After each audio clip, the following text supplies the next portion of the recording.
Não troco o seu despertador pelo cantar do galo.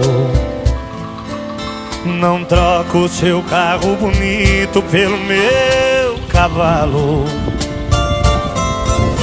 Não troco o seu ar poluído pelo pó da estrada.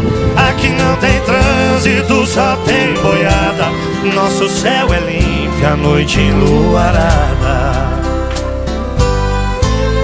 Aqui o nosso alimento é a gente que faz. Plantamos de tudo pro gasto e um pouco mais.